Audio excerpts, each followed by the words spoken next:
একটি মেয়ে জলে ডুবে যাচ্ছে। মেয়েটির শরীরের প্রায় 90% জলের নিচে।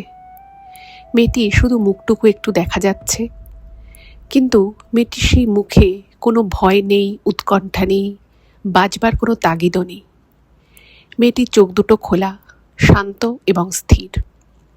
ঠোঁটে একটা মৃদু হাসি এবং কোনো একটা গান মেয়েটি গুনগুন করে গাইছে। মেয়েটির দুটো হাত একটু একটু জলের উপর থেকে দেখা যাচ্ছে। একটি হাতে একটা কাপড়ের টুকরো আর অন্য হাতে মুঠো করা ফুল। এই অবস্থায় মেয়েটি আস্তে আস্তে জলের নিচে চলে গেল। এবং এই ঘটনাটা যখন ঘটে তখন কিন্তু ভর দুপুর, এবং সেই পুকুরে আরও বেশ কয়েকজন ছিল। তারা প্রথমে বুঝতেই পারেনি যে আসলে মেয়েটি জলে ডুবে যাচ্ছে, কারণ মেয়েটি কিন্তু খুব ভালো সাঁতার জানত। চিত হয়েছিল এবং আস্তে আস্তে একটু একটু করে মেয়েটি কিন্তু জলের নিচে চলে গেল। কয়েকজন ওখানে স্নান করছিল, তারা প্রথমে বিষয়টা বুঝতে পারে না। পরে তারা ভাবে যে কী হলো, মেয়েটা তো আর উপরে উঠছে না, বেশ অনেকক্ষণ হয়ে গেল। তখন সবাই খোঁজাখুঁজি শুরু করে, কিন্তু ততক্ষণে অনেকটা দেরি হয়ে গেছে। এবং তার ফলস্বরূপ যেটা হলো সেটা হলো মেয়েটির প্রাণ চলে গেল। কেউ কিচ্ছু বুঝতেও পারল না হঠাৎ করে মেয়েটি কেন স্বেচ্ছায় এরকম একটা কাজ করলো। এবং তার এক হাতে ফুল, এক মুঠো ফুল, আর এক হাতে এক টুকরো কাপড়। কেনই বা মেয়েটি এরকম একটা ঘটনা ঘটালো? এবং মেয়েটির যদি কোনো অসুবিধে হয়ে থাকতো, ঘাটে আরও অনেকে আশেপাশে ছিল, কারোর কাছে মেয়েটি সাহায্য প্রার্থনা করলো না। ভাসতে ভাসতে হঠাৎ করেই মেয়েটা ডুবে গেল। কি করে হলো এই ঘটনা? কেনই বা ঘটল? এইগুলো যদি জানতে হয় তাহলে কিন্তু আপনাদের এই পুরো ঘটনাটা শুনতে হবে। আর এই ঘটনাটা এতটা স্পুকি একটা ঘটনা, এরকম স্পুকি ঘটনা কিন্তু খুব বেশি পাওয়া যায় না। আজকে আমার কাছে যে ঘটনাটা এসছে, এই ঘটনাটা যখন আমি পড়ছিলাম তখন রাত ছিল। সত্যি বলছি আপনাদের, আমি যখন ঘটনাটা নিজে পড়ছিলাম না, আমার রীতিমতো গায়ে কাটা দিচ্ছিল। কি অদ্ভুত ঘটনা! কিভাবে একটা মেয়ে চলে গেল? কেন এরকম ঘটলো? কি এমন ঘটেছিল যার জন্য মেয়েটার এক হাতে সেই সময় এক মুঠো ফুল আর অন্য হাতে কাপড় ছিল? আশেপাশের লোকেরা কেউ গুণাক্ষরেও কেন টের পেল না যে মেয়েটা এরকম একটা চরম বিষয় ঘটাতে যাচ্ছে? এই সব কিছু যদি জানতে হয় তাহলে আপনাদেরকে আজকের ঘটনাটা পুরোটা শুনতে হবে। আমি সকলকে রিকোয়েস্ট করছি, কেউ কোথাও যাবেন না, প্রত্যেকে পুরো ঘটনাটা প্রথম থেকে শেষ অবধি শুনুন। আশা করছি আপনাদের খুব ভালো লাগবে। নমস্কার শ্রোতা বন্ধুরা, ভূত ভগবান চ্যানেলে আপনাদের সকলকে অনেক স্বাগত। আশা রাখছি সবাই খুব ভালো আছেন, আনন্দে আছেন, সুস্থ আছেন এবং ভূত ভগবান চ্যানেলের ঘটনা মন দিয়ে শুনছেন। আর সত্যি যদি আপনারা আমাদের চ্যানেল ঘটনাগুলো শুনতে ভালোবাসেন, অবশ্যই কিন্তু চ্যানেলটাকে সাবস্ক্রাইব করে নেবেন, ভিডিওগুলোকে লাইক করবেন। পুরো ঘটনাটা শোনার পরে কেমন লাগলো সেই মূল্যবান মতামত কিন্তু কমেন্ট করে জানাতে একদম ভুলবেন না। আর আপনারা অনেকেই অনেক দিন ধরে কোলাবোরেশনের জন্য আমাদেরকে মেল করছিলেন। তো এখন আমি বলি, এখন আমি কলকাতায় রয়েছি। যদি সেই ধরনের কোনো কিছু বিষয়ে আপনাদের কথা বলতে হয়, কোনো প্রমোশন বা কোলাবোরেশনের জন্য, তাহলে আমাদের ইমেল আইডি ডেসক্রিপশানে দেওয়া রয়েছে। এবং আপনাদের জীবনে বা আপনাদের পরিচিত কোনো মানুষের জীবনে যদি এরকম কোনো ভৌতিক, অলৌকিক, দৈবিক, অতিজগতে কিছু ঘটে থাকে, সেগুলো ইমেল করে পাঠিয়ে দিন। ইমেল আইডি আমাদের ডেসক্রিপশানে দেওয়া রয়েছে। এবারে আমি চলে যাচ্ছি সরাসরি আজকের ঘটনায়। এখন আমি যেই ঘটনাটা আপনাদের সামনে বলতে চলেছি, সেই ঘটনাটা আমাকে অনুসুয়াদি লিখে পাঠিয়েছেন। উনি ঘটনাটা লিখেছেন এবং রিকোয়েস্ট করেছেন যেন আমি আপনাদের সামনে ঘটনাটা বলি, এবং উনি জানিয়েছেন যে এই ঘটনাটা দক্ষিণ 24 পরগনার একটি জায়গার ঘটনা। যদিও উনি বলেছেন যে এই ঘটনাটা ওখানকার অনেকেই জানে, কিন্তু এই ঘটনা ঘটার বহু বছর হয়ে গেছে আর কি। মানে এই ঘটনা যখন ঘটেছিল তখন অনুসুয়াদি ক্লাস 10-এ পড়তেন, মানে উনি জাস্ট ক্লাস 10-এ উঠেছেন। এবং যে মেয়েটির সাথে ঘটনাটা ঘটেছিল, মেয়েটির নাম ছিল রূপালী। তো রূপালীর সাথে ওনার খুব ভালো একটা বন্ধুত্ব ছিল, পাড়াতুতো একটা বন্ধুত্ব। রূপালী মেয়েটি ক্লাস 8 অবধি পড়াশুনো করে, তারপরে পড়াশুনো ছেড়ে দেয়, বাড়ি থেকেই ছাড়িয়ে দেয়, কারণ মেয়েটি পড়াশুনো তো সেরকম খুব একটা ভালো ছিল না, আর ওদের কিছু আর্থিক সমস্যাও চলছিল বাড়িতে। তো বর্তমানে অনুসুয়াদি মানে অন্য জায়গায় থাকেন, ওই পরিবারের সাথে সেভাবে ওনাদের যোগাযোগ নেই। তো উনি আমাকে জানিয়েছেন যে যেহেতু উনি ওই পরিবারের কনসেন্ট নিয়ে উনি ঘটনাটা পাঠাননি, সেই জন্য উনি বলেছেন যে আপনি প্লিজ জায়গার নামটা মেনশন করবেন না, আর আমি শুধু ওর নামটুকু বললাম, ওর পরিবারের কারোর নাম আর আমি এখানে মেনশন করছি না, আপনিও বলবেন না। যদিও ঘটনাটা কিন্তু দক্ষিণ চব্বিশ পরগনার যেখানকার ঘটনা সেখানকার অনেক মানুষই জানেন, আজও জানেন। ঘটনাটা প্রায় আজ থেকে 30 বছর আগের ঘটে যাওয়া একটা ঘটনা। তো যেরকম আমি আপনাদেরকে বললাম যে যিনি আজকের ঘটনাটা পাঠিয়েছেন অনুসূয়া ম্যাডাম, তো উনি তখন জাস্ট ক্লাস 10-এ উঠেছেন। এবার কিছুদিন পরে মানে বেশ কয়েক মাস রয়েছে মাধ্যমিক পরীক্ষার, আর এই অনুসূয়াদির সাথে ওই মেয়েটি যার নাম ছিল রূপালী, তো সেই রূপালীদির একটা খুব ভালো সম্পর্ক ছিল। ওনাদের পাড়াতে মেয়েরা একসাথে গল্প করতো, কোনো মেলা বা পুজো হলে মেয়েরা একসাথে সাজগোজ করে সেখানে যেত। তো এইভাবেই পাড়াতুতোভাবে মেয়েটির সাথে অনুসূয়াদির খুব ভালো সম্পর্ক ছিল।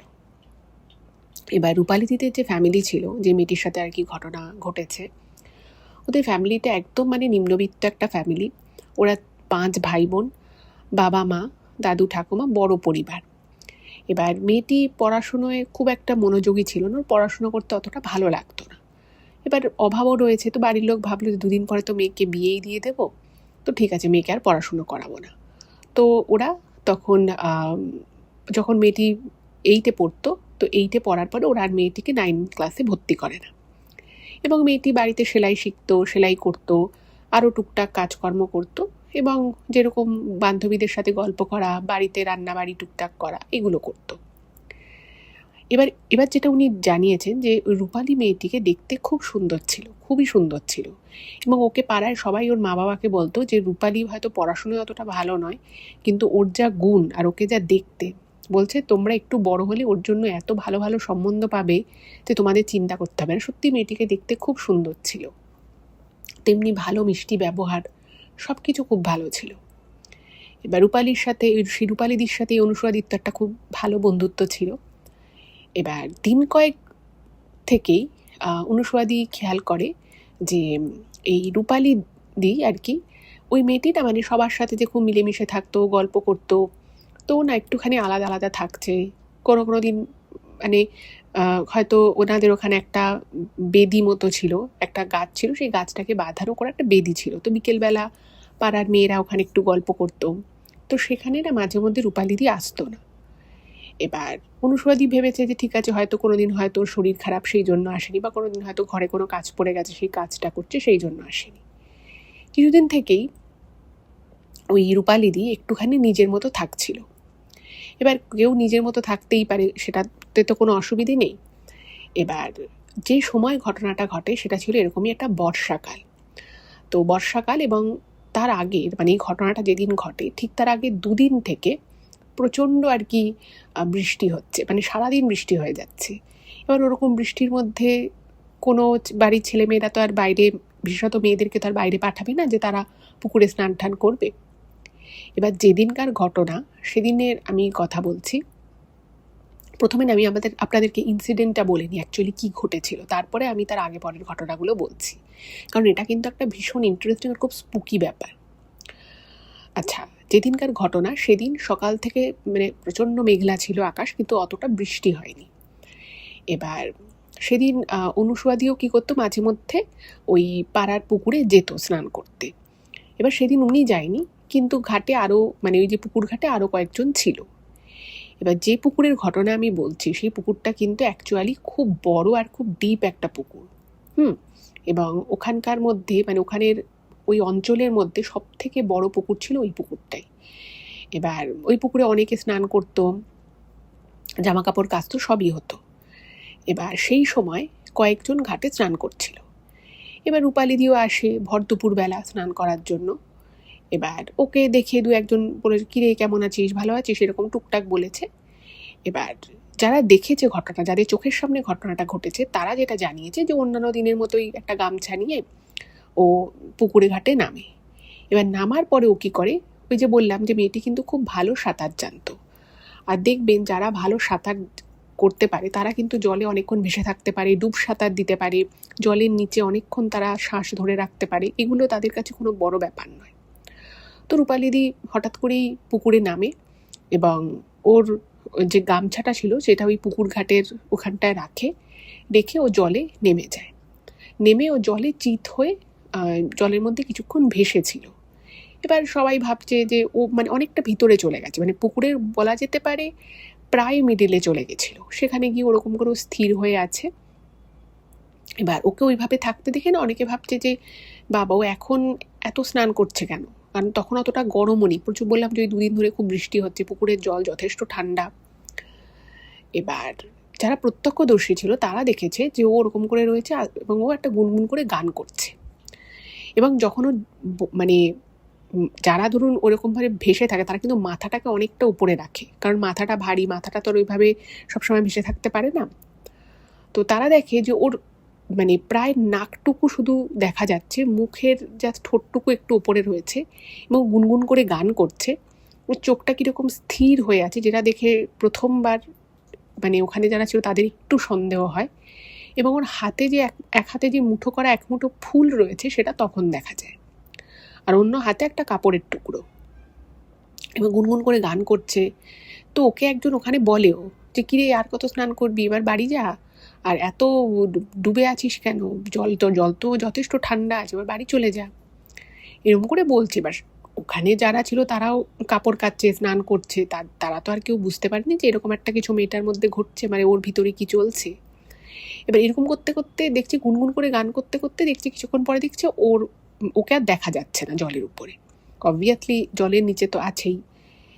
এইবারে ওখানে কয়েকজন যারা ছিল তাদের না কিছুক্ষণ পরে সন্দেহ হয় যে মেয়েটা গেল কোথায়, এতক্ষণ ধরে কি ডুব সাঁতার দিচ্ছে। তখন না একটুখানি মানে ডুব দিয়ে ওরা একটু খোঁজাখুঁজি শুরু করে, দেখছে আর মেয়েটাকে দেখা যাচ্ছে না। তখন ওখানকার লোকেদের মানে যাকে বলে একটা টনক নড়ে, যে ব্যাপারটা কি হলো। সঙ্গে সঙ্গে ওর বাড়িতে খবর দিয়েছে, ওর বাড়ির থেকে লোকজন এসছে, তারপরে পাড়ার ছেলেরাও নেমেছে, কোথাও আর মেয়েটাকে খুঁজে পাওয়া যাচ্ছে না। তখন তো সবাই বুঝতেই পারছে যে কিছু তো একটা মেয়েটা ঘটালো। এবার ব্যাপার হচ্ছে যে যারা ওই সময় ওকে দেখেছে, পার্টিকুলার ওই টাইমে ওকে দেখেছে, তারা কিন্তু মানে ওর মধ্যে কোনো অস্বাভাবিকতা দেখেনি। এরকম নয় যে ও খুব ভয় পেয়ে গেছিল বা ও বাঁচার জন্য প্রচণ্ড আর্তনাদ করছিল বা ও নিজে চেষ্টা করে, কারণ ও নিজেই সাঁতার খুব ভালো জানে। আর পুকুরটা ডিপ হতে পারে, কিন্তু ওই জায়গায় কোনো পানা কচুরি বা কোনো কিছু তোর পা আটকে যাবে এরকম ঘটনা ঘটার মতো কিছু নয়। তো সবাই ভাবছে যে এটা কী করে ঘটলো। ও তো গান করছিল রীতিমতো, এরকম চিত হয়ে শুয়েছিল, ওর হাত পায়ের মুঠোয় একটা ফুল ছিল। এবার ব্যাপারটা না কেউ মেলাতে পারছে না। বেশ কিছুক্ষণ খোঁজাখুঁজির পরে ওকে পুকুর থেকে বার করা হয়, জল থেকে ওকে পাওয়া যায়, ওকে বার করা হয়। অবভিয়াসলি অতক্ষণ ওইভাবে জলের তলায়ও ছিল, তো স্বাভাবিকভাবেই ওকে আনফর্চুনেটলি বাঁচানো যায়নি। এবার পাড়ায় তো কান্নার রোল পড়ে গেল, এবং যারা ওখানে ছিল ওই সময় ঘাটে যারা ছিল তারা সকলেই হতভম্ব হয়ে যায় যে তাদের চোখের সামনে একটা ঘটনা ঘটলো, অথচ তারা বুঝতেই পারল না।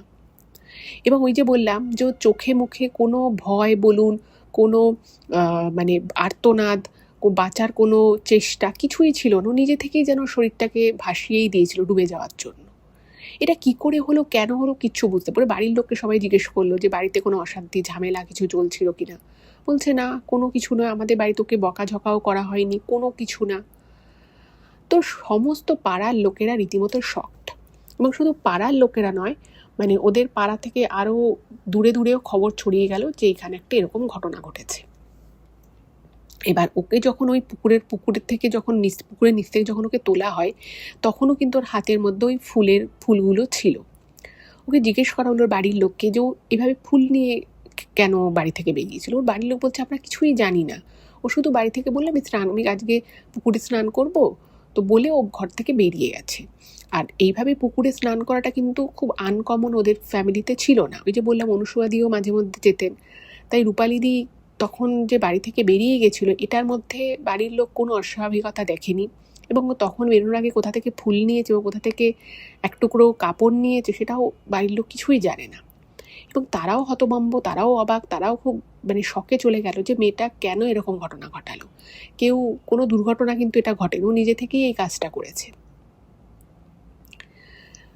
ওর শ্রাদ্ধ শান্তি সব মিটে গেল।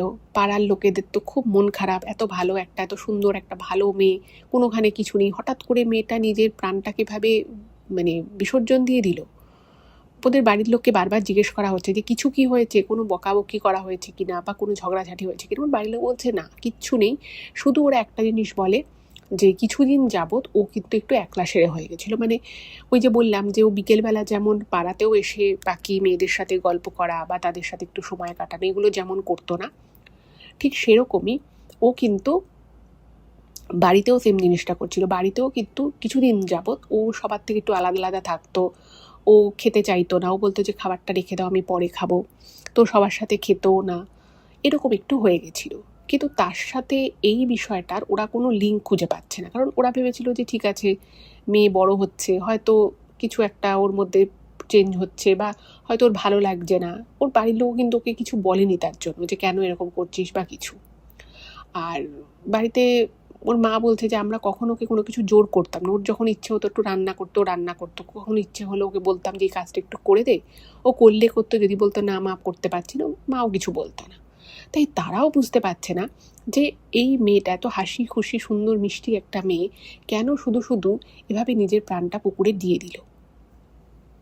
কেটে গেল এই ঘটনার 1-1.5 মাস কেটে গেল, কোনো ক্লু বাড়ির লোকও জানতে পারলো না, কিছুই না। এবার এই অবধি ব্যাপারটা একরকম ছিল। এবার এখানে অনুসুয়াদি যেটা লিখেছেন যে উনি যেদিন আর কি ওই রকম চিৎকার চেঁচামেচি শুনেছে, তো উনিও বাড়ি থেকে বেরিয়ে গেছে। ওনাদের বাড়ি থেকে পুকুর তো আর বেশি ডিস্টেন্সে না। তো উনি গেছেন, গিয়ে যখন ওকে তোলা হচ্ছে উনি সামনে ছিলেন। উনি তখন ওনার মনে মনে উনি নাকি তখন ভাবছিলেন যে এটা কী করে সম্ভব, এবং তখনই ওনার মনে হয় যে কিছু তো একটা ব্যাপার আছে। আর অনুসুয়াদি যেটা লিখেছেন যে আমি ছোটোবেলা থেকেই মানে কোনো কিছু যদি আমার মাথার ভিতরে একবার ঢোকে, মানে স্বয়ং ভগবানও এসে আমার মাথা থেকে ওটা বার করতে পারবে না। তো আমি ওই মানে রূপালী চলে যাওয়ার পর থেকে আমি বারবার প্রত্যেক দিন প্রতিটা মুহূর্তে আমি ভাবতাম যে রূপালীর সাথে কিছু তো হয়েছে, কিছু তো ঘটনা ঘটেছিল যে রূপালী এভাবে ও চলে গেল, এটা তো খুব স্বাভাবিক বিষয় নয়। এবার ওই যে বললাম যে ওর এই চলে যাওয়াটা ওর বাড়ির লোকও ঠাওর করতে পারছিল না যে ব্যাপারটা ওর সাথে কী ঘটেছে। এইবারে রূপালীদের যে বাড়িটা ছিল ঠিক তার পাশে একদম মানে লাগোয়া বাড়ি ছিল ওর মামাদের। এবার একদিন কি হয়েছে, ওর মামার 1 ছেলে 2 মেয়ে। এবার ওই 2 মেয়ের মধ্যে যে বড় মেয়েটা ছিল সেই বড় মেয়েটা রূপালীর থেকে ওই 1-2 বছরের বড় হবে। তো একদিন কি হয়েছে, অনুসুয়াদির সাথে ওই মেয়েটির আর কি ওর যে মামার যে মেয়ে তার একদিন পুজোর সময় আর কি মানে আগস্ট মাসে ঘটনাটা ঘটেছিল আর অক্টোবর মাসে পুজো ছিল। তো পুজোর সময় ওদের বাড়িতে তো সকলেরই খুব মন খারাপ, সে বছর পুজোয় ওরা কেউ মানে আর কি পার্টিসিপেট সেভাবে করেনি, কিন্তু বাচ্চারা তারা পাড়ায় একটা পুজো হচ্ছে সেখানে যাচ্ছে আসছে এরকম আর কি। তো সেখানেই অনুসুয়াদির সাথে ওই মেয়েটির মানে একটু টুকটাক কথা হয়। তখন ওই মেয়েটাকে বলছে যে আচ্ছা রূপালীর যে এরকম হলো, তা রূপালী তোর সাথে কথা বলতো? মানে ইদানিং যাবৎ যেটা দেখেছিলাম যে রূপালী তো কারোর সাথে পাড়ায় খুব একটা কথা বলতো না, আমার সাথেও খুব একটা বলতো না, তো তোর সাথে কি কথা হতো? যেহেতু ওর মামার মেয়ে আর একদম পাশেই থাকে। তো তখনও বলে যে না, ও আমার সাথেও কথা বলা কমিয়ে দিয়েছিল। আসলে ও না আমাকে কিছু কিছু কথা বলেছিল, আমি এইসব কথা বাড়িতে বলিনি, কারণ এই কথাগুলো আমি কোনোদিন ও যে বলেছে আমি কোনোদিনও বিশ্বাস করিনি। তো বলছে কি কথা? তখন বলছে যে না, আমি যদি তোকেও বলি তুইও হয়তো বিশ্বাস করবি না। সবাই তো ছোট, তখন অনুসুয়াদিরও বেশি বয়স না, ওই মেয়েটিরও বেশি বয়স না। তখন বলছে না না তুই বল না কি বলেছিল। তো তখন ওই মেয়েটি আর কি অনুসুয়াদিকে বলে যে আসলে রূপালী বলতো আমাকে যে ও নাকি একজনকে খুব ভালোবাসে, একটা ছেলেকে নাকি ও খুব ভালোবাসে, এবং সেই ছেলেটিও নাকি ওকে খুব ভালোবাসে। তখন বলছে যে কোন ছেলে? এবার পাড়ায় বেশ কিছু ছেলে আছে, এবার ওনাদের যে পাড়া ছিল মানে তখনকার দিনের কালচারটা এরকম ছিল যে পাড়ার যদি ছেলেরা বড় হয় তাদের থেকে কোনো মেয়ের থেকে, তাকে মানে বোনের মতোই দেখতো, আর যদি ছোট হয় তাহলে দিদির মতো দেখতো। মানে পাড়ার মধ্যে কোনো ছেলের সাথে প্রেম ভালোবাসা এই স্কোপটা কিন্তু ওদের ওই জায়গায় একদমই ছিল না। তো এটা শুনে তো একটু অবাক হয়ে গেছিল অনুসুয়াদি, বলছে যে পাড়ায় কোন ছেলে? মানে ওরা সবাই সবাইকে চেনে, সবাই সবার বাবা মাকে চেনে। বলছে না না, পাড়ার ছেলে নয়, আসলে ওর সাথে একটা ছেলে ওর স্বপ্নে দেখা করতে আসতো। তো তখন এটা শুনে না মানে অনুসুয়াদির খুব অবাক লাগে যে একটা ছেলে স্বপ্নে দেখা করতে আসতো, এটা আবার কীরকম? তো বলছে যে মানে স্বপ্নে দেখা করতে আসতো মানে ও কি স্বপ্ন দেখতো কাউকে নিয়ে? বলছে না না, স্বপ্ন দেখতো কাউকে নিয়ে নয়, একটা ছেলে নাকি সত্যি সত্যি মানে ও যখন ঘুমোতো তখন নাকি ওর কাছে আসতো, এসে নাকি ওর সাথে অনেক গল্প করতো, ওকে নাকি বলতো যে আমি তোমাকে বিয়ে করব, এরকম নাকি টুকটাক কথা হতো। এবার এগুলো শুনে তো অনুষাদি কিছুই বুঝতে পারছে না, যে স্বপ্নে একটা ছেলে আসতো, ওর ঘরে আসতো, তার মানেটা আবার কি, সেটা ঢুকতো কোথা দিয়ে, দরজা তো বন্ধ থাকে। এবার ও বলছে যে এটা তো আমিও ওকে জিজ্ঞেস করেছিলাম, ও তখন আমাকে এটুকুই বলে যে একটা ছেলে আমাকে খুব ভালোবাসে এবং ছেলেটা আমার স্বপ্নে আসে, আমিও ছেলেটাকে খুব ভালোবাসি। তো তখন না মানে ওনার অনুষাদি তখন বয়স কম, বুঝতেই পারছেন ক্লাস 10-এর একটা মেয়ে, তার তো খুব ছোট না হলেও খুব বিশাল তো আর একদম ইন্টেলিজেন্ট তা তো নয়, আর অতটা বুঝতেও পারে না, তখনকার দিনে এতটা অ্যাডভান্স যুগও ছিল না, উনি আর কিছু বুঝতে পারছে না। বলছে আর কি বলেছিল তোকে? তখন বলছে যে ওই ছেলেটা নাকি ওকে খালি বলতো ওর সাথে চলে যেতে, কিন্তু ও বলতো না আমি তোমার সাথে যাব না, আমি তোমার সাথে যাব না, এরকম করে নাকি বলতো। এবার এটা শুনে না মানে ওনার খুব অবাক লাগে যে এটা আবার কি। তখন বলছে যে না না নিশ্চয়ই রূপালী এখানকারই কোনো ছেলের, হয়তো আমাদের গ্রামের নয়, পাশের গ্রামের কোনো ছেলের কথা বলেছে। বলছে না, আমি ওকে অনেকবার জিজ্ঞেস করেছি, এই ছেলে ওরকম কোনো ছেলে নয়, এই ছেলেটা অন্য জায়গায় থাকে। সে ওকে স্বপ্নে ওর সাথে আসতো, ওর সাথে অনেক গল্প করতো, এমনকি ওই ছেলেটা নাকি ওকে একটা হার দিয়েছিল, একটা মুক্তোর নাকি হার দিয়েছিল, ওকে পরিয়ে দিয়েছিল হারটা। মানে এগুলোটা যখন শোনে তখন অনুষাদি ভাবছে যে সব কী কথা, এগুলো আবার হয় নাকি। তো তো বলছে যে তাহলে তারপরে কি হলো? তখন বলছে সেসব তো আমি জানি না, আর ও আমাকে বলেছিল বাড়িতে বড়দের কাউকে না বলতে, আর আমিও বলিনি, এগুলো আবার স্বপ্নে দেখা। আমি তো ভেবেছি ও প্রথম প্রথম স্বপ্ন দেখতো, কিন্তু ও যখন আমাকে এনে ওর ব্যাগের মধ্যে করে ওই হারটা দেখায়, তখন আমি খুব অবাক হয়ে যাই যে এই হারটা তো এখানে আশেপাশে কোথাও পাওয়া যায় না, আর এই হারটা তাহলে ওর কাছে এলো কী করে? তো এটা শুনে অনুষাদিও খুব অবাক হয়ে যায় যে হার দিয়েছে সে ওই ছেলেটা। বলছে হ্যাঁ। তারপরে নাকি মানে এই ঘটনাটা ঘটার কিছুদিন আগে থেকে ওই মেয়েটি আর কি, রূপালীদি নাকি ওই মেয়েটিকে, ওর মামার মেয়েকে আর কি বলতো যে আমাকে না ও আমার উপরে খুব রাগ করেছে, আমাকে ওর সাথে না যেতেই হবে, ওর সাথে এবার যদি আমি না যাই তাহলে কিন্তু আর আমার সাথে কথা বলবে না, আমার সাথে আর দেখা করতে আসবে না। এবার একদিন ওর মামার মেয়ে একটু ইয়ার্কি করে বলেছে যে ঠিক একটু তাহলে যা, গিয়ে দেখা সাক্ষাৎ করে আমাদের সাথে একটু পরিচয় করা, আলাপ করা, আমরা একটু আলাপ করি। মানে কাজিন একটু তো ইয়ার্কি, একটু তো মজা করতেই পারে, কারণ সবাই ছোট। আর সব থেকে বড় যেটা ব্যাপার হচ্ছে সেটা কেউ ওর কথাটা না মানে বুঝতে পারতো না, মানে বুঝলেও বিশ্বাস করলেও স্বপ্নে একটা কোনো ছেলে তার সাথে আসছে, দেখা করছে, তাকে ভালোবাসার কথা বলছে, এটা সত্যি এটা শুনলে খুব অলীক চিন্তাভাবনা বলেই যে কারুর মনে হবে, এটা তো খুব স্বাভাবিক ব্যাপার। তো তখনও বলছে হ্যাঁ আমি যাব, কিন্তু আমি ভাবছিলাম যে ওর জন্য আমি ঠিক কী কী নিয়ে যাব। তার মধ্যে তুই কি নিয়ে যাবি? বলছে না আমাকে তো কিছু নিয়ে যেতে হবে, ও যখনই আমার কাছে আসে আমাকে কোনো না কোনো কিছু খেতে দেয়, আমার জন্য খাবার নিয়ে আসে, আমাকে অনেক ভালো ভালো কথা বলে। এবার এগুলো শুনে না মানে ওর মামার মেয়েও বিশেষ কিছু বুঝতে পারেনি। এবার এইটুকু কথাই হয়েছিল, এইটুকু কথা হওয়ার পরে ব্যাপারটা আর কি ছিল না ছিল আর জানাও যায়নি। ওর মামার মেয়েও আর অত সেভাবে জিজ্ঞেস করেনি। আর তার তো 2-3 দিন পরেই মানে এই ঘটনা যখন ওকে বলে যে আমাকেও বারবার নিয়ে যেতে চাইছে, আমাকে ওর কাছে যেতে হবে যেতে হবে, এরকম যখন বলেছে তার 3-4 দিন পরেই এই ঘটনা ঘটে গেল। এইটা শুনে না মানে অনুষাদি ভাবছে যে এইটা আবার কীরকম। এবং এই জায়গায় উনি যেটা ইমেলে মেনশন করেছেন যে উনি কিন্তু সেদিন সেই সময় তখন ওনার যা বয়স ছিল, যে পরিস্থিতিতে উনি তখন দাঁড়িয়েছিলেন, উনি এক ফোঁটা বিশ্বাস করেনি। ভেবেছে নিশ্চয়ই এটা কোনো ছেলের সাথেই হয়তো প্রেমের সম্পর্ক ছিল, ওনাদের স্কুলে আর কি সেই সময় এরকম ঘটনা ঘটেছে যে একটা ছেলের সাথে পালিয়েছে কোনো মেয়ে, তারপরে তার বাড়ির লোক আবার ধরে বেঁধে নিয়ে এসছে। এরকম ঘটনা আগে অনেক বেশি শোনা যেত, এখনও নিশ্চয়ই ঘটে, হয়তো অতটা জানা যায় না, বাট আগে এগুলো খুব কমন ছিল। কিন্তু তারপরে ভাবছে যে না, রূপালীদি তো কোথাও বেরোতো না, ও মেয়েটা তো কোথাও বেরোতোও না, কিছুই না, বাড়িতেই থাকতো। আর বেরোনো বলতো ওই পাড়াটুকুর মধ্যে, সেখানে ও ছেলেটার সাথে যদি দেখা করে কথা বলে সেটা কি করে সম্ভব? কেউ না কেউ তো দেখে ফেলবে। আর ওই যে বললাম পাড়ার সমস্ত লোকজন তখনকার দিনের, মানে আমি আজ থেকে 30 বছর আগেকার কথা বলছি, তো তখনকার দিনে পাড়ার যে ব্যাপারটা ছিল, পাড়ার অন্যান্য লোকেরাও কিন্তু গার্জিয়ানের মতোই অ্যাক্ট করতো। ফলে ওকে যদি কেউ কোনো ছেলের সাথে দেখে থাকে তাহলে নিশ্চয়ই সেটা তার বাড়িতে জানানো হবে। তো ওর না ব্যাপারটা পুরো গুলিয়ে যায় যে কী ব্যাপার। তো অনুষাদি তখন কি করে, ওনার মাকে ঘটনাটা বলে যে মা জানো তো এরকম এরকম ঘটনা ঘটেছে।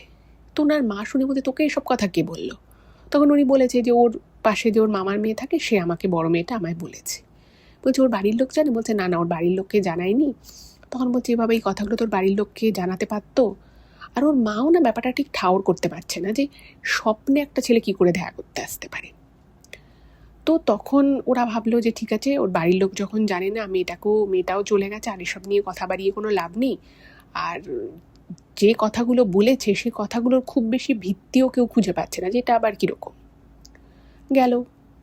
এর ঠিক 1 মাস পরে, মানে মেয়েটি মারা যাওয়ার ঠিক 1 মাস পরে হঠাৎ করেই একদিন একজন ওই বিকেলবেলা ধরুন সে কিছু একটা কাজ করতে পুকুরে যায়, এবং সে নাকি দেখে যে ওই মেয়েটি মানে রূপালিদি সে ওরকমই পুকুর ঘাটে, এবং সে কিন্তু যখন ও ডুবে যাচ্ছিল তখন কিন্তু সে ছিল না, মানে সে যেটা শুনেছে সেটা আর কি যারা প্রত্যক্ষদর্শী তাদের থেকে শুনেছিল যে ও এভাবে জলের মধ্যে ওরকম ভাসছিল। তো সেই মহিলা দেখে যে রূপালিদি ওরকম মানে তার শরীর আধার বেশি, মানে অনেকটাই 90% ডুবে গেছে, মুখটুকু একটু ওপরে আছে, ওরকম করে ও স্থির চোখে তাকিয়ে আছে, গুনগুন করে গান করছে, আর ওর নাকের মুখের জায়গাটুকু জলে আস্তে আস্তে আস্তে আস্তে জলের নিচে চলে যাচ্ছে। এই দৃশ্য উনি দেখেন, এবং সেটা কিন্তু উনি এক ঝলক দেখেন তা কিন্তু নয়, প্রায় ধরুন 3-4 সেকেন্ড ধরে উনি এই জিনিসটা দেখেন। এবং এই জিনিসটা যখন উনি পুকুর ঘাটে দেখেন, উনি থরথর করে কাঁপছিলেন, কাঁপতে কাঁপতে ওখানে উনি পড়ে যায়। এবং সেই সময় আরও 3-4 জন ঘাটে ছিল, তারা হঠাৎ করেই সামনে চলে আসে যে কী হলো, এর কি শরীর খারাপ হলো। তো তাকে তখন ওখান থেকে তুলে নিয়ে তার বাড়িতে নিয়ে যাওয়া হয়। নিয়ে গিয়ে তাকে চোখে মুখে জল টল দিয়ে একটু তাকে শান্ত করা হয়েছে। তখন সে বলে যে আমি পুকুরে এই জিনিস দেখেছি, একদম পুকুরের প্রায় মাঝ বরাবর, পুরো মাঝ বরাবর না হলেও প্রায় মাঝ বরাবর আমি দেখেছি রূপালি ওরকম করে রয়েছে। এবং উনি যে বিবরণটা দেয় সেই বিবরণটা এক্স্যাক্ট সেই বিবরণই ছিল যে বিবরণে মানে শোনা গেছিল যারা প্রত্যক্ষদর্শী ছিল, যারা দেখেছিল ও যখন ডুবে যাচ্ছিল। এটা শুনে তো বাড়ির লোক খুব হতভম্ব হয়ে যায়, খুব কান্নাকাটি আবার হয়। তো তারাও ভাবছে যে ব্যাপারটা কি হলো, এই ব্যাপারটা তো অস্বাভাবিক, এটা তো খুব স্বাভাবিক বিষয় নয়। এবং ওই যে বললাম যে মহিলা দেখেছে সে কিন্তু আবার ওকে ওই অবস্থায় দেখেনি, কিন্তু এক্স্যাক্ট বিবরণটা তাহলে সে দিল কি করে। তো বাড়ির লোক তখন ভাবলো যে নিশ্চয়ই তাদের মেয়ের এভাবে অপঘাতে প্রাণটা চলে গেছে, নিশ্চয়ই তার আত্মার শান্তি হয়নি। তো তারা আত্মার শান্তির জন্য ঠাকুরমশাইয়ের সাথে কথা বলবে, সেখানে কোনো পুজো আর্চা দেবে। এবার এটা নিয়ে তারা ঠাকুরমশাইয়ের সাথে কথা বলছে। এই ঘটনার 2 দিনের মধ্যে যেটা হলো, একটা ছেলে স্নান করতে নেমেছিল, সে নাকি মানে পুকুরে স্নান টান করতে করতে হঠাৎ করেই রূপালীকে ওইরকমভাবে দেখে যে ওরকম চিত হয়ে জলের মধ্যে রয়েছে, আর ওরকম করে বিড়বিড় করে একটা কিছু গান করছে। এটা দেখে তার এমন শরীর খারাপ হয়, এমন তার মাথা শরীর ঘুরে যায় যে সে সেদিন আরেকটু হলে প্রায় জলে ডুবেই যাচ্ছে, কারণ সে সাঁতার কাটবে কি, সে জল কাটাবে কি, সে ওই দিকে থরথর করে কাঁপছে। ফলে সে ডুবে গেছিল। কিন্তু তার ভাগ্য খুব ভালো ছিল, আশেপাশের লোকেরা ব্যাপারটা লক্ষ্য করে, আর বুঝতেই পারছেন যে একটা ঘটনা ঘটার পরে আর একজন মানে 1 মাসের মাথা ওরকম পুকুর ঘাটে অজ্ঞান হয়ে পড়ে গেল, আর একজন যখন ওরকম থরথর করে কাঁপছে দেখেছে, তো তারা বুঝেছে যে কিছু একটা গন্ডগোল হয়েছে। তো সঙ্গে সঙ্গে ঘাটে যারা ছিল তারা ওকে আর কি জল থেকে তুলে ওকে আর কি সুস্থ করে। যথারীতি ছেলেটাকে যখন জিজ্ঞেস করা হয় যে তোর কি হয়েছিল, কেন তুই এরকম করছিলি, তখন ও বলে যে আমি এরকম রূপালীদিকে দেখেছি। এইবার কিন্তু বিষয়টা চারিদিকে চাউর হয়ে গেল যে ওই পুকুরে রূপালীকে দেখা যাচ্ছে। এবং সঙ্গে সঙ্গে যেটা হলো, রাতারাতি পুকুরে মানে বিকেল থেকে তো ছেড়েই দিন, ইভেন পুকুরে স্নান করতে কেউ বিশেষ একটা নামছিল না। যারা আবার নামছিল তারা একা কেউ আসতো না, বাড়ির লোক আসতো, এবং তারা ওই সামনে থেকে একটু স্নান করে চলে যেত। একটা বিষয় রটে গেল যে ওর আত্মা রয়েছে এবং সেটা পুকুরেই রয়েছে। এবার দেখুন, এই কথাগুলো টুকটাক অনেক সত্যিই অনেক সময় শোনা যায় বা অনেক কিছু ধারণা করে, কিন্তু সেগুলো তো খুব একটা বাস্তব হয় না। কিন্তু সকলের মনে একটা প্রশ্ন বারংবার আসছে, ওর বাবা মায়ের মনেও আসছে, যে মেয়েটা হঠাৎ করে কেন এটা করলো। এবং তখনও অবধি কিন্তু ওর বাড়ির লোক এই বিষয়টা জানতো না যে ও স্বপ্নে একটা ছেলে আসতো, ওর সাথে কথা বলতো এইরকম। এবার এই মধ্যেই ঠাকুরমশাই এলো। তো ঠাকুরমশাইকে এরকম বলা হলো যে আমাদের এখানকার 2 জন লোক এরকম দেখেছে, কি করা যায়। তো সেই ঠাকুরমশাই বলল যে ঠিক আছে, পুকুর থেকে একটু জল ফল নিয়ে এসে সে বলল যে আপনারা চেষ্টা করবেন আর মানে বিকেল থেকে পুকুরের আশপাশে না বেশিক্ষণ দাঁড়াতে, খুব বেশিক্ষণ পুকুরে না কিছু করতে। বলছে যে এখানে ওর যে আত্মা আর কি, সে রয়েছে এবং তার মুক্তি হয়নি যথারীতি। এবার তাকে যখন ঠাকুরমশাইকে যখন বলা হচ্ছে যে ওর তো শ্রাদ্ধ শান্তি সমস্তটাই হয়েছে, তাহলে এটা কেন হলো? বলছে যে যথারীতি ওর তো এটা চলে যাওয়ার বয়স ছিল না, ওর এটা ওর প্রাণটা চলে গেছে অপঘাতে, ফলে এটার একটা দোষ পেয়েছে। এবং উনি বলছে যে আমি নিজে একটা জিনিস বুঝতে পারছি না, যে এই পুকুরের মধ্যে কিছু একটা রহস্য আছে, এই ওর চলে যাওয়ার মধ্যেই একটা রহস্য আছে, কিছু তো একটা ব্যাপার আছে, নাহলে এইটুকু একটা মেয়ে, কোনোখানে কিছু নেই, বাড়িতে কোনো ঝামেলা নেই, অশান্তি নেই, হঠাৎ করে ঘটনাটা কেন ঘটালো? তো এই নিয়ে যখন বাড়িতে অনেক কথাবার্তা হচ্ছে, তো তখন ওর মামার মেয়ে, ওই বড় মেয়েটি, যে অনুসূয়াদিকে 2 সপ্তাহ আগে ঘটনাটা বলেছিল, সে তখন বিষয়টা বলে যে আমাকে এরকম এরকম চলে যাওয়ার আগে বলেছিল, কিছুদিন আগে এরকম বলেছিল, কিন্তু আমি ব্যাপারটা বিশ্বাস করিনি, আর ও আমাকে সবাইকে মানে কাউকেই বলতে বারণ করেছিল। এবার ওর যে জিনিসপত্র যেখানে থাকতো, এই সব তো শুনে বাড়ির লোক তো অবাক, বলছে কি বলছো, ও তো সবার সাথে বাড়িতে একসাথে শোয়, ওর সাথে কে দেখা করতে আসবে? আর ঘরের দরজা সবসময় দরজা জানলা বন্ধ থাকে, ও একা কোথাও যায় না, কোনোদিন যায়নি, ওর সাথে একটা ছেলে কি করে দেখা করতে আসবে? আর ওই যে বললাম ওরা 5 ভাই বোন, আর ওটা খুবই নিম্নবিত্ত একটা পরিবার, ওদের 2টো ঘর ছিল, তার মধ্যে একটা ঘরে রান্না হতো, জিনিসপত্র রাখা হতো, আর মেইনলি একটা ঘরেই সবাই শুতো, চৌকির উপরে শুতো ওর ছোট এক ভাই বোন আর ওর মা, আর বাকি ভাই বোনরা একদিকে, আর একদিকে ওর বাবা শুতো। তো মানে এইটা হওয়ার চান্স নেই। ফলে স্বপ্নে যে ওর সাথে সত্যিই কেউ দেখা করতে আসতো, এটা না মানে একটা আধা বিশ্বাস আর আধা অবিশ্বাসের মধ্যে ব্যাপারটা রয়ে গেল। এবার ওর যেখানে জিনিসপত্র ছিল সেখান থেকে না মানে কোনো মুক্তোর হার পাওয়া যায়নি ঠিকই, কিন্তু 2-4টে মুক্তোর মানে মুক্তোর যে হারগুলো হয়, তার তো ছোটো ছোটো ছোটো মুক্তো দিয়েই তো হারটা তৈরি হয়, তো ওরকম গোটা হারটা পাওয়া না গেলেও 2-3টে মুক্তোর ওই পুঁতি মতো মুক্তো আর কি, সেটা পাওয়া গেছে ওর জামা কাপড়ের মধ্য থেকে। এবং ওই মুক্তো কোথা থেকে ঘরে এলো সেটা কিন্তু ওর বাবা মাও জানলো, মানে তাদের জানাইনি কি করে এলো, কারণ ঘরে ওরকম কোনো হার নেই। এইবার ওর মামার মেয়ে যেটা বলেছিল সেই কথার মধ্যে যে কিছু হলেও সত্যতা থাকতে পারে, সেটা তখন ওর বাবা মায়ের মনে হলো, এবং এই কথা পাড়ার মধ্যে রটে গেল যে ওর ঘরে ওর জিনিসপত্র থেকে এরকম মুক্তো পাওয়া গেছে 2-3টে। এবার প্রসঙ্গ হলো সেই ছেলেটা কে ছিল, এবং সে সত্যিই কি তাহলে স্বপ্নে আসতো, আর যদি স্বপ্নেই এসে থাকে তাহলে সে কে ছিল যে ওর স্বপ্নে আসতো, যে ওকে বলতো যে আমি তোমাকে ভালোবাসি, এবং ও তাকে ভালোবাসতো, এবং যা স্বপ্নে চলছিল সেটা আলাদা ব্যাপার, কিন্তু তার সাথে ওর চলে যাওয়ার কি এমন সম্পর্ক হলো? এবং যে ছেলেটা ওর যেটা বলেছিল, ছেলেটা ওকে ওর সাথে যাওয়ার জন্য বারংবার বলছিল, কোথায় যাওয়ার জন্য বলছে, এবং সেই ছেলেটা কে, কি তার পরিচয়, সেটা জানতে হবে।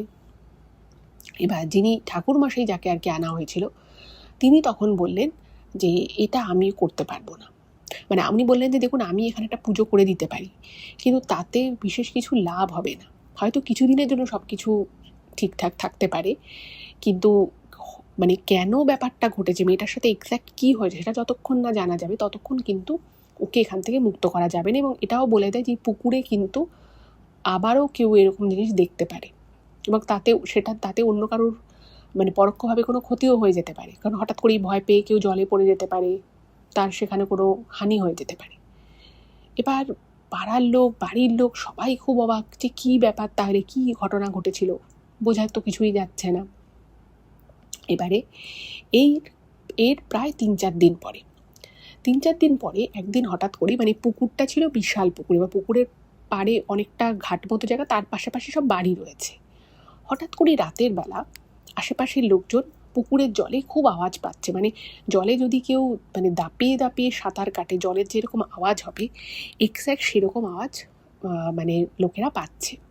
এবার লোকেরাও বুঝতে পারছে না যে এত রাতে কে পুকুরে নামলো, আর যে মানে যা পুকুরে যে ঘটনা ঘটে গেছে, ঠাকুরমশাই যেটা বলেছে, দুজন ভয় পেয়েছে, দুজন ওকে দেখেছে, তারপরে প্রায় রাত 12টা 12:30 নাগাদ কার এত সময় আছে, আর সময়টা কিন্তু শীতকাল পড়ে গেছে, পুজো টুজো মিটে গেছে, শীতকাল পড়ে গেছে, তো এই ভরা শীতের মধ্যে মধ্যরাতে কে পুকুরে যাবে? তো আশেপাশে 2-4টে বাড়ির লোক, পুরুষ মানুষ বেরিয়েছে, তারা হাতে আলো নিয়ে, টর্চ ফর্চ নিয়ে এবার আলো দিচ্ছে পুকুরে দেখার জন্য যে কি। তারা দেখছে পুকুরের জলের মানে একদম মাঝখান থেকে না মানে বুদবুদ উঠছে, এবং ওরা তো চিৎকার করছে, কে কে কে কেউ কি ডুবে গেল নাকি, কেউ কি ডুবে গেল নাকি। দেখছে কোনো সাড়া নেই, কিন্তু ওরকম কিছুক্ষণ ধরে বুদবুদ বেরোচ্ছে, তারপরে জলটা শান্ত হয়ে গেছে। এবং তার আগে পুকুরটায় যে কেউ সাঁতার কাটছিল, কেউ খুব দাপিয়ে বেড়াচ্ছিল জলে, সেটা কিন্তু পরিষ্কার বোঝা যাচ্ছে, পুকুরের জল রীতিমতো নড়ছে। এই দৃশ্য যখন ওখানকার লোকেরা দেখে, এবং সবাইকে জিজ্ঞেস করছে যে সবার বাড়িতে লোক আছে তো, কেউ পুকুরে নামেনি তো? বলছে না, কেউ পুকুরে নামেনি। এই সময় কে পুকুরে নামবে, আর কেনই বা নামবে? তখন সবাই বুঝলো যে নিশ্চয়ই ওই মেয়েটির যে অতৃপ্ত আত্মা রয়েছে তারই কাজ এটা। তো তখন বাড়ির লোক বলুন, পাড়ার লোক সবাই চাইছে বিষয়টার সামনে আসুক, কি হয়েছে, কি ঘটনা ঘটেছে। এবং ঠাকুরমশাই বলছে তার দ্বারা এটা হবে না, তাহলে কি করা যায়? তো তখন ওই ঠাকুরমশাইকে জিজ্ঞেস করা হলো যে আমরা জানতে চাই, এবং আমরা চাই মেয়েটির যে আত্মা রয়েছে সে মুক্তি পাক। কিন্তু তার থেকেও বড় কথা হচ্ছে যে মেয়েটার প্রাণটা গেল কি করে, কেন মেয়েটা এই ডিসিশন নিল, কেন ওকে একটা এরকম পদক্ষেপ নিতে হলো, আর ওর হাতে ফুলই বা ছিল কেন, এগুলো তো জানা খুব দরকার। তো উনি তখন বললেন, দেখুন আমি তো পারবো না এটা বলতে, তবে আমি একজনকে চিনি, আমি জানি না তিনি এখন আছেন কি না, আমি তাকে চিঠি লিখতে পারি, আমি তাকে চিঠি লিখে দিচ্ছি, যদি সে আসতে পারে তাহলে তাহলে সে বলতে পারবে। এবার সেই ঠাকুরমশাই একজনকে যোগাযোগ করলেন, তার গুরুদেবের যিনি গুরুদেব ছিলেন। তো তিনি মেনলি আর কি আসামেই থাকেন, আসামে কামাখ্যায় উনি সাধনা করতেন মায়ের। তো উনি তাকে খবর পাঠালেন যে এরকম এখানে ঘটনা ঘটেছে, পাড়ার লোকেরা পুকুরটা ব্যবহারও করতে পারছে না, ভয় পাচ্ছে, পুকুরে মাঝে মধ্যেই রাতের বেলা ওরকম জলে কেউ দাপিয়ে বেড়াচ্ছে, কেউ সাঁতার কাটছে, এরকম আওয়াজ আসছে, বিষয়টা কি? উনি তখন খবর পাঠালেন যে ঠিক আছে, আমি আসবো, এসে আমি দেখবো, না এসে তো আমি বলতে পারবো না। তো নির্দিষ্ট দিনে একদিন ওই ঠাকুরমশাইকে আনা হলো।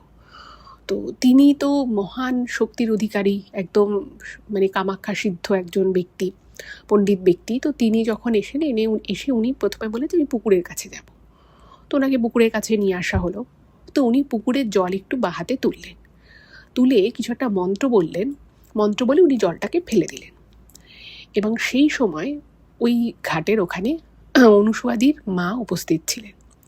তিনি নাকি নিজে চোখে দেখেছিলেন, এবং শুধু তিনি নয়, তার আশেপাশে আরও যে কজন ছিল তারা সবাই দেখেছিল যে ওই পণ্ডিত সাধক তিনি যখন কিছু একটা মন্ত্র বলে জলটাকে আবার পুকুরে ফেলে দিলেন, উনি দেখেন জল থেকে কীরকম একটা অদ্ভুত টাইপের বুদবুদ টাইপের বেশ অনেকক্ষণ ধরে হলো। মনে হচ্ছে যেন নিচ থেকে কেউ কিছু একটা বলছে, বা কিছু একটা হাওয়া জাতীয় কিছু একটা আসছে, যেটা ওইটুকু জল আপনি যদি পুকুরের পুকুরে বা হাতে করে একটু জল নিয়ে যদি আবার জলটা পুকুরে দিয়ে দেন, তাহলে ওই ইম্প্যাক্ট আসা কোনোভাবেই সম্ভব নয়। এবং উনি তখন কি করেন, একটা তামার পাত্রে একটু জল নিয়ে আসে এবং মেয়েটার বাড়িতে আর কি, ওদের তো যে দাওয়া মতো ছিল, উনি বলেন যে ওই বাড়িতেই আমি যাব। তখন ওই সাধককে সবাই জিজ্ঞেস করে যে কি হয়েছিল মেয়েটির। বলছে যে আমি এখন বলতে পারবো না, আমি যতক্ষণ না আমার সাধনায় বসবো এই জল নিয়ে, আমি ততক্ষণ কিছু বলবো না।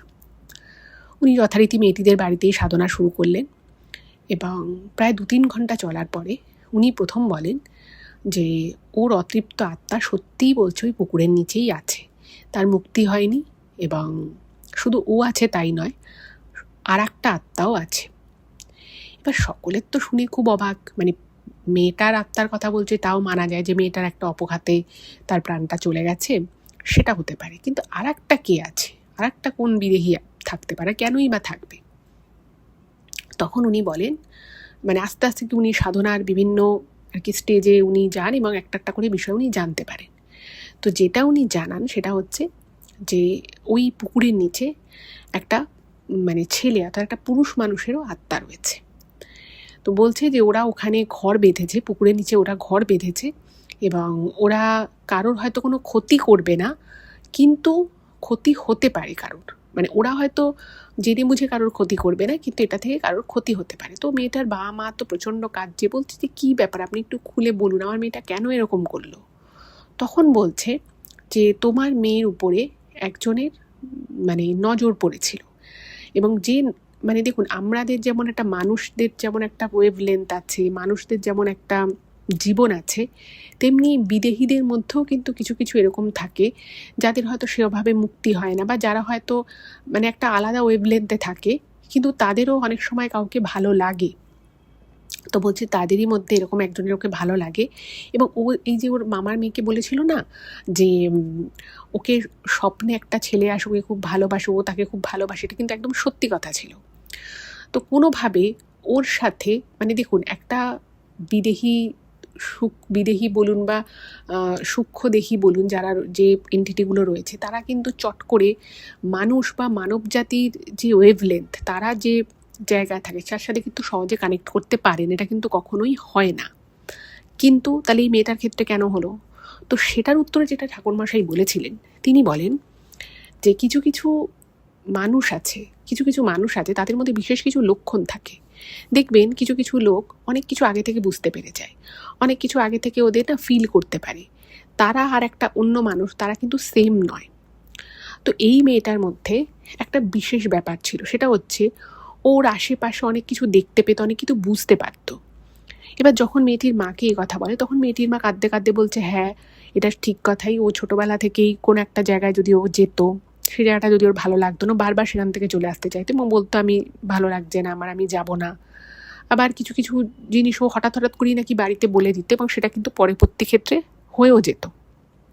এবং এরকম দেখবেন আমাদের আশেপাশেও এরকম অনেক মানুষকে আমরা চিনি, জানি, যাদের মধ্যে কিন্তু এই গুণটা আছে, তারা কিন্তু অনেক কিছু বলে দিতে পারে, অনেক কিছু করতে পারে। তাদের মধ্যে কিন্তু তারা কিন্তু কেউ সাধক বা তারা সাধনা করে বা তাদের এক্সট্রা করে কিছু করে সেসব কিন্তু না, কিন্তু জাস্ট তাদের ওই সিক্স সেন্সটা একটু বেশি প্রবল হয়। আমরা যেটা খুব জেনারেলি বলে থাকি যে সিক্স সেন্স প্রবল হয়, বাট অ্যাকচুয়ালি কিন্তু এটা শুধুমাত্র সিক্স সেন্স প্রবল হওয়ার জন্য নয়, এ সমস্ত মানুষের মধ্যে একটা আলাদা পাওয়ার ভগবানই তাদেরকে দিয়ে পাঠায়, যে তারা অনেক কিছু দেখতে পায়, অনেক কিছু বুঝতে পারে। তো এই যে রূপালিদি ছিলেন, সে কিন্তু কিছুটা এরকমই ছিলেন। তো সে নাকি একদিন বলছে যে ও একদিন ঘুমোচ্ছিল, এবং ওর ঘুমের মধ্যেই ছেলেটি ওর সাথে কানেক্ট করে, এবং ওর আত্মার সাথে ওই ছেলেটির আত্মার কানেকশান হয়ে যায়। এবং এই কানেকশানটা যদি একবার বিল্ড আপ হয়ে যায় না, একবার যদি এই তরঙ্গটা আর একটা তরঙ্গর সাথে মিট আপ করতে পারে, তাহলে কিন্তু সেটা খুব স্ট্রং পয়েন্ট হয়ে যায়, খুব স্ট্রংলি সেটা আরেকজনকে কিন্তু অ্যাট্রাক্ট করে তার দিকে। তো এটা খুব আনকমন, এটা কিন্তু খুব একটা কমন জিনিস না, এটা কিন্তু সবার সাথে হয়ও না, এবং এটা ভীষণ ভীষণ দুর্লভ। কিন্তু যাদের সাথে হয় তাদের কিন্তু জীবনে মানে নয় খুব সব কিছু ভালো হয়, সব কিছু একদম পারফেক্ট হয়, আদারওয়াইজ মানে তারা এই যে আমাদের যে ইহজগৎ, এই জগতে বা এই ওয়েভলেন্থে তারা থাকতে পারে না। তাদেরকে কিন্তু তখন মানে সেই বিদেহী তাদের যে ওয়েভলেন্থ রয়েছে, তাদের যে জগৎ রয়েছে সেখানে নিয়ে যেতে তাদের বাধ্য করে, কারণ তারা সেখানে থাকতে পারে না। এবার মেয়েটিকে এরকমভাবে যখন প্রথম স্বপ্নে দেখা দেয়, এবং তখন ওদের মধ্যে একটা সুন্দর ভালোবাসার একটা সম্পর্ক তৈরি হয়, এবং ও যে এটা থেকে খুব ভয় পেয়েছিল, হঠাৎ করে যদি কেউ একটা স্বপ্নে দেখে যে একটা কেউ ছেলে এসছে বা একটা কোনো মানুষ এসছে, সাধারণ মানুষ হলে কী হবে, তারা তো ভয় পেয়ে যাবে, কিন্তু ওর ক্ষেত্রে কিন্তু এটা হয়নি। ও কিন্তু বিষয়টাকে খুব ভালোভাবে মানে মানিয়ে নেয়, ওর খুব ভালো লাগে, ওর কিন্তু জিনিসটাকে ভালো লাগে, ওর পছন্দ হয়, এবং ওদের মধ্যে একটা সম্পর্ক গড়ে ওঠে। এবং যখন এই দুজনের আত্মাই নিজেদের মানে বলে না একটা ভালোবাসার টান, আত্মার টান, এই কথাগুলো তো আমরা অনেক সময় শুনেছি, কিন্তু এগুলো অ্যাকচুয়ালি হয়টা কি? এটা কিন্তু এইরকমই যে আত্মার এই যে টান, একে অপরকে কাছে থাকার এই যে একটা মানে অদম্য ইচ্ছে, এটাই কিন্তু একজনকে আরেকজনের কাছে টেনে নেয়। এবার দেখুন, যে বিদেহী যে যার ধরুন শরীর নেই, তাকে তো আর একটা মানুষের জগতে, মানব জগতেও তাকে টানা সম্ভব নয়, তাই না? কিন্তু ধরুন যে মানব জগতে রয়েছে, তার আত্মার সাথে যদি একজন বিদেহী কানেক্ট করতে পারে, সে কিন্তু তাকে তার জগতে খুব সহজেই টেনে নিতে পারে। এই ক্ষেত্রেও কিন্তু বিষয়টা একদম সেটাই হয়েছিল।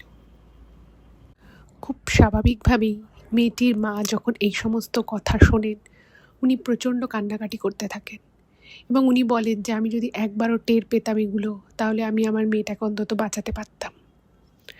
তখন সেই মহান শক্তিধর সাধক বলেন যে আপনি একদম কান্নাকাটি করবেন না, আপনার মেয়ে খুব সুখে আছে, এবং সে কিন্তু আপনাদের কাছেই আছে।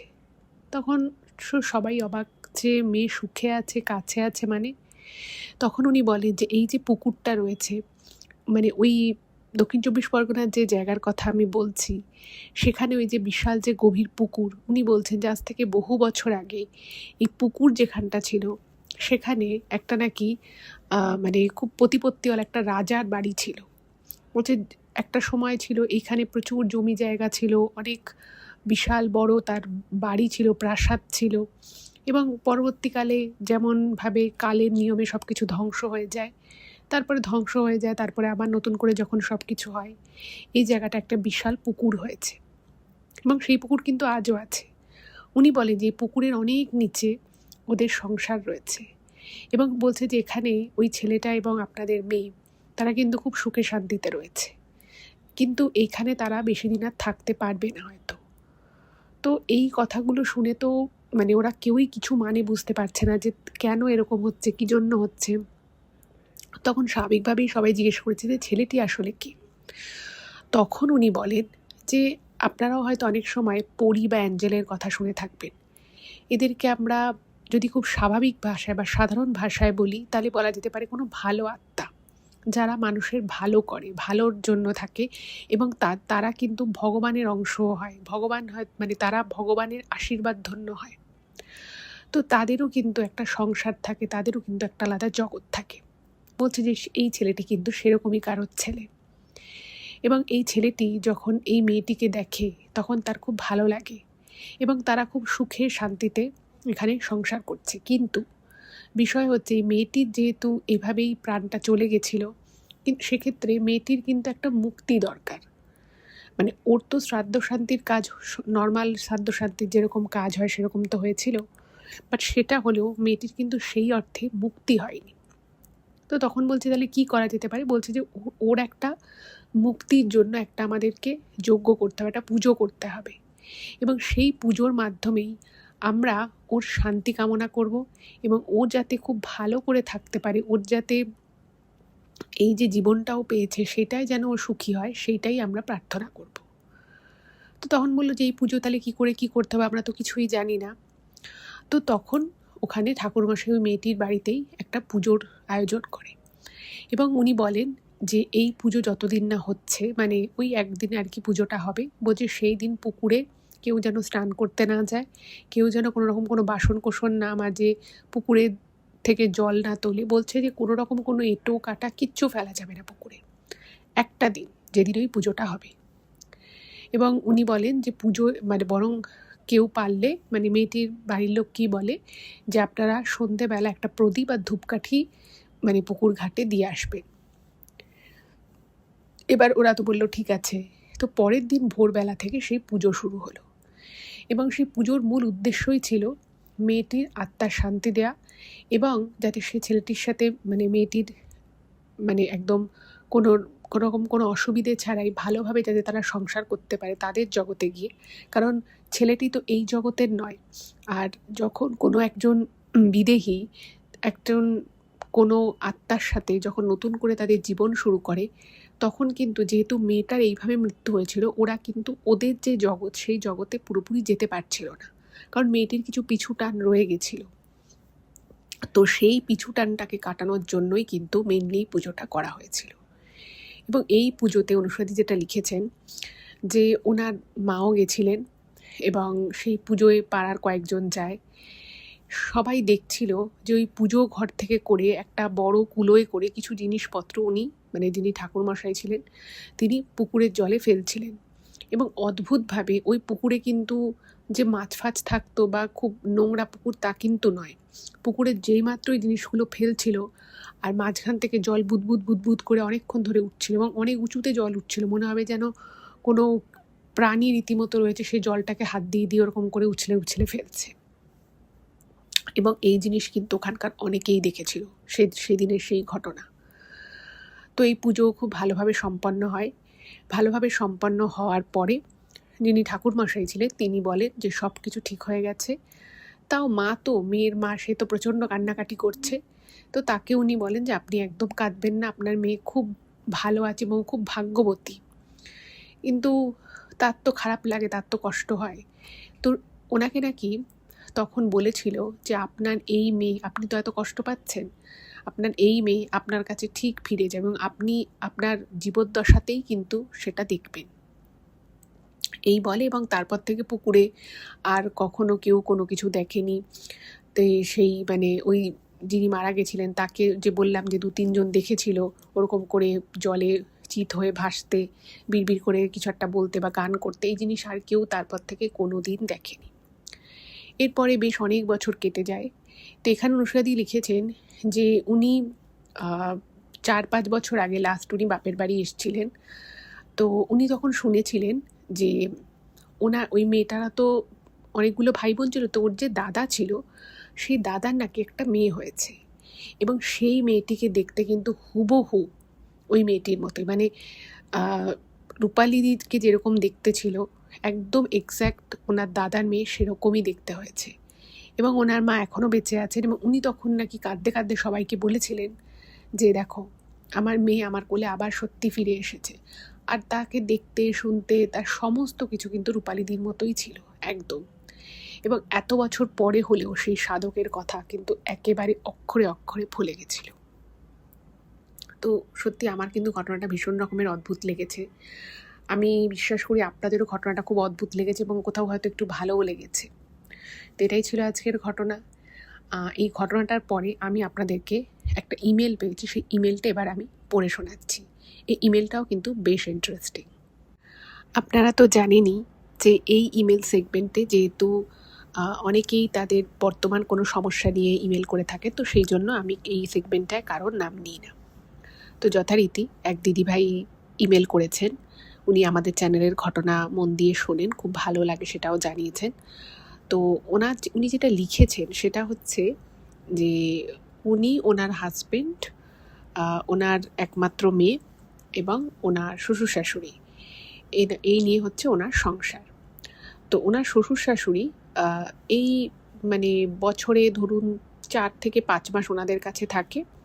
বাকি ওনাদের আরও 2 ছেলে রয়েছে, তাদের বাড়িতেও উনি থাকেন। তো এইভাবে ঘুরিয়ে ফিরিয়ে থাকতে থাকতে ওই বছরে ম্যাক্সিমাম 3 থেকে 4 মাস কি 5 মাস মতো ওনাদের কাছে থাকে।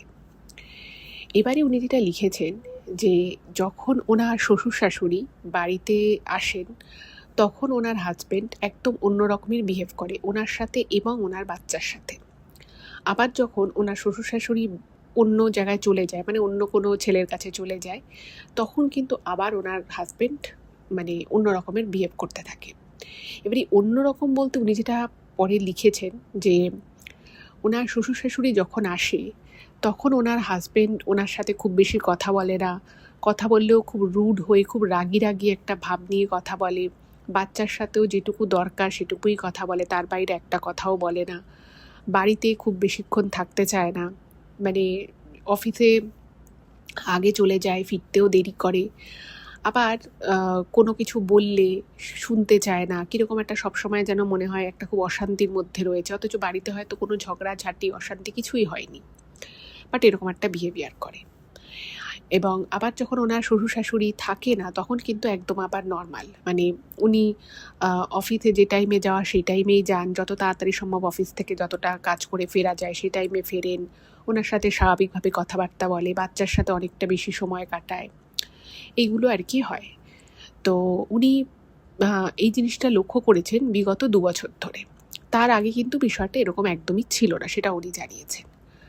তো বিষয় হচ্ছে যে এর আগের বার মানে এর আগের আগে মানে 2 বারের আগে যখন ওনার শ্বশুর শাশুড়ি এসেছিল, উনি একটা জিনিস খেয়াল করেন হঠাৎ করেই যে ওনার শাশুড়ি ওনার হাজব্যান্ডকে নাকি কিছু একটা খাওয়াচ্ছিল, এবং সেটা মিষ্টি জাতীয় কিছু একটা খাওয়াচ্ছিল।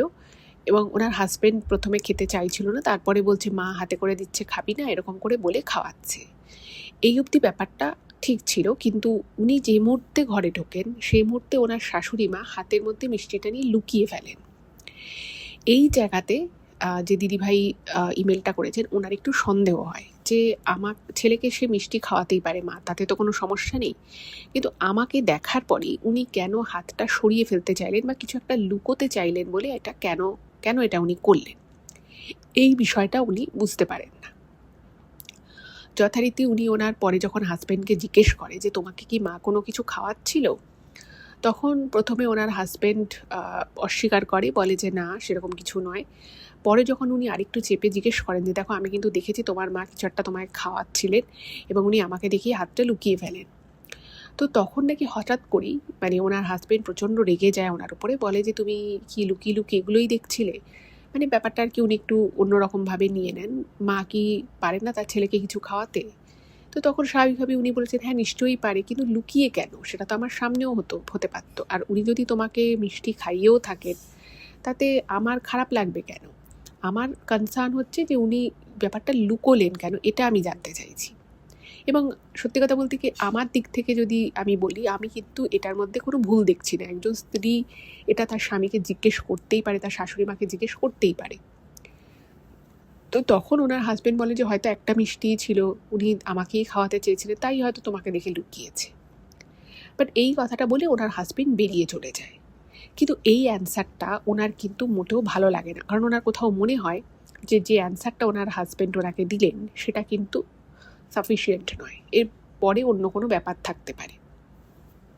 যাই হোক, তো এরপরে উনি ব্যাপারটার অতটা মাথা ঘামান না, যেরকম দিনকাল চলতে থাকে সেরকমই চলে। কিন্তু ওই যে মিষ্টি খাওয়ানোর বিষয়টা যখন উনি দেখেছিলেন, সেই সময় থেকে উনি ওনার হাজব্যান্ডের মধ্যে এই পরিবর্তনটা লক্ষ্য করেন যে ওনার হাজব্যান্ড ওনার সাথে একটু রুড হয়ে কথা বলছে। এবার প্রথম যখন এই বিষয়টা শুরু হয়, ওনার সামহাও মনে হয়েছিল এই দিদিভাইয়ের যে উনি যেহেতু ওনার হাজব্যান্ডকে এটা জিজ্ঞেস করেছে, তোমাকে কী খাওয়াচ্ছিল বলো বলো, সেটাই হয়তো ওনার হাজব্যান্ড একটু অফেন্ডেড হয়েছে।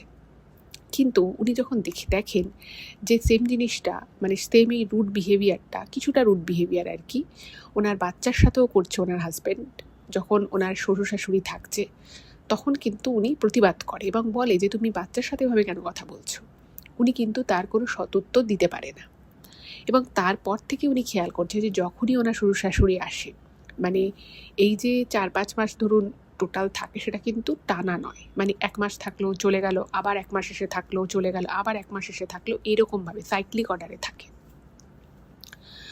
তো উনি জানতে চেয়েছেন যে এটা কেন হচ্ছে, আমার শ্বশুর শাশুড়ি কি আমার হাজব্যান্ডকে কিছু একটা খাইয়ে দিয়েছে যার জন্য আমার শ্বশুর শাশুড়ি যখনই থাকে তখনই আমাদের মধ্যে একটা অদ্ভুত রকমের একটা দূরত্ব সৃষ্টি হয়। এবং শুধু আমার সাথে নয়, আমার সন্তানের সাথেও তার বাবার একটা দূরত্ব সৃষ্টি হয়।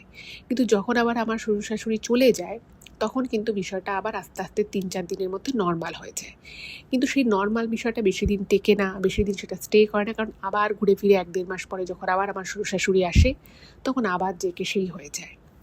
এবং এইরকম একটা মানুষের মধ্যে এরকম দ্বৈত আচরণ ওনার মধ্যে একটা মানসিক অস্বস্তি, একটা কষ্টের সৃষ্টি করছে, সেটা উনি জানিয়েছেন। এবং এখানে উনি লিখেছেন যে ম্যাডাম, আপনি কি আমাকে কোনো সুরাহা দিতে পারেন এটা কেন হচ্ছে, এবং এটা থেকে আমি আমার স্বামীকে কি করে বাঁচাতে পারি, বা আমি কি একটু বেশি ভাবছি, বা আমি কি আমার শ্বশুর শাশুড়িকে জিজ্ঞেস করবো কিনা, এই বিষয়ে উনি জানতে চেয়েছেন। তো দেখুন, প্রথম কথা, আমি তো এইসব বিষয়ের এক্সপার্ট নই, সেটা আমি সবসময়ই বলি। তবে যেটা আমার মনে হয়, আপনার শ্বশুর শাশুড়ি যখন আসেন, তখন হয়তো কোনো কারণের জন্য আপনার স্বামী অতিরিক্ত একটু মানসিক চাপ হয়তো অনুভূতি করেন, এবং এই অতিরিক্ত মানসিক চাপের জন্যই উনি হয়তো বাড়িতে থাকাটা খুব একটা প্রেফার করছেন না। সেই জন্যই উনি তাড়াতাড়ি অফিসে বেরিয়ে যাচ্ছেন, অফিস থেকে দেরি করে ফিরছেন। উনি হয়তো বাড়িতে থাকার সময়টা খুব একটা বেশি এনজয় করতে পারছেন না, কোনো একটা কারণে হয়তো ওনার মানসিক দিক থেকে কিছু একটা চাপ রয়েছে। আপনি বরং একবার খোলা মনে আপনার হাজব্যান্ডের সাথে কথা বলুন এবং তাকে বলুন যে তার মনে যা আছে সে যেন আপনার সাথে শেয়ার করে। এবং আপনিও আপনার হাজব্যান্ডকে একটু মানে মেন্টাল সাপোর্ট বেশি করে দিন, যাতে উনি আপনার সাথে সব কথা শেয়ার করতে পারে। এটা একটা গেল, এটা একটা আমার মনে হয়। আর দ্বিতীয় মনে হয় যে আপনি, যদি আপনার মনে হয়, তাহলে আপনি বাড়িতে একটা পুজো করুন, পুজোয় আপনার হাজব্যান্ডকেও পার্টিসিপেট করতে বলুন, এবং দুজনে মিলে ঠাকুরের আরতি করুন, এবং সেই আরতির যে প্রদীপের যে শিখা, সেটা আপনি এবং আপনার হাজব্যান্ড, আপনার বাচ্চা সবাই সেটা নিন, এবং আপনারা নিজেদের মধ্যে ভালোভাবে এই বিষয়টা নিয়ে খোলামেলা আলোচনা করুন যে কোথায় সমস্যা হচ্ছে। আর যদি সেরকম মনে হয়, আপনি কিন্তু আপনার শাশুড়ি, শ্বশুরমশাই এনাদের সাথেও কথা বলতে পারেন। এটুকু আমার মনে হয়, তাই বললাম। আপনারা ভালো থাকুন, এটাই চাই। তো এইটাই ছিল আজকের এপিসোড। কেমন লাগলো জানাবেন, ভালো লাগলে চ্যানেলটাকে অবশ্যই সাবস্ক্রাইব করবেন। আর এই যে দিদি, তার উদ্দেশ্যে আমি যেটুকু বললাম, এটুকু আমার ঠিক বলে মনে হলো। কারণ অনেক সময় এরকম হয় যে আমরা মানুষেরা অনেক বেশি অনেক কারণে মানসিক চাপ নিয়ে ফেলি। হতেই পারে হয়তো ওনার শ্বশুর শাশুড়ি হয়তো তাদের ছেলেকে এমন কিছু বলেছিলেন যেটা হয়তো ওনার মনের মধ্যে রয়ে গেছে, বা সেই একটা চাপ উনি মনে মনে অনুভব করছেন, কিন্তু সেটা উনি কোনোভাবে শেয়ার হয়তো করতে পারছেন না। এরকম অনেক সময় মানুষের সাথে হয়েই থাকে। তো এগুলো কিন্তু খুব আনকমন সেটা নয়, কারণ মেয়েদের ইমোশন একরকমভাবে কাজ করে, ছেলেদের ইমোশন আর একরকমভাবে কাজ করে। তা আমার এক্ষেত্রে মনে হয় যদি ওনার মানে শাশুড়ি কিছু দিয়েও থাকেন তার ছেলেকে, সেটা ঠিক না ভুল সেটা তো আমরা জানি না, সেটা কি দিয়েছিল, সেটা ভালোর জন্য খারাপের জন্য সেসব তো আমরা জানি না, সেটা নিয়ে জাজমেন্ট করাটাও ঠিক না। কিন্তু আমার মনে হয় সবার আগে খোলা মনে কথা বলা উচিত, এবং সবার উপরে তো ভগবান রয়েছেনই, তার আশীর্বাদ থাকলে সব কিছু, সমস্ত বাধা বিপত্তি, সমস্ত খারাপ জিনিসপত্র সব কেটে যায়। তো এটাই আমার বেস্ট ওয়ে বলে মনে হলো। আপনাদেরও যদি কিছু বক্তব্য থাকে অবশ্যই কিন্তু কমেন্ট করে জানাবেন, তাহলে হয়তো এই দিদি ভাইয়ের একটু ভালো লাগতে পারে, তিনি হয়তো নতুন করে আবার ভাবতে পারবেন। কারণ উনি ইমেলে জানিয়েছেন যে উনি মানসিক দিক থেকে দিন দিন খুব ভেঙে পড়ছেন ওনার স্বামীর এই ব্যবহারে। আর সব থেকে খারাপ লাগে যে যখন সেই বিষয়টা সন্তানের উপরে এসে পড়ে, সেটাতে যে কোনো মাই মানে খুবই উদ্বিগ্ন হয়ে পড়বে, এটাই স্বাভাবিক। তো এটাই ছিল ঘটনা। ভালো লাগলে একটু শেয়ার করে দেবেন ফ্যামিলি এবং ফ্রেন্ডদের মধ্যে। আর আপনারা অনেক অনেক ধরনের ঘটনা পাঠাচ্ছেন, তার জন্য থ্যাংক ইউ। কিন্তু সব ঘটনা হয়তো সেভাবে প্রচার করা হচ্ছে না, কারণ সব ঘটনা সত্যি প্রচারযোগ্য আমি পাচ্ছি না। তো সেই জন্য একদম মন খারাপ করবেন না।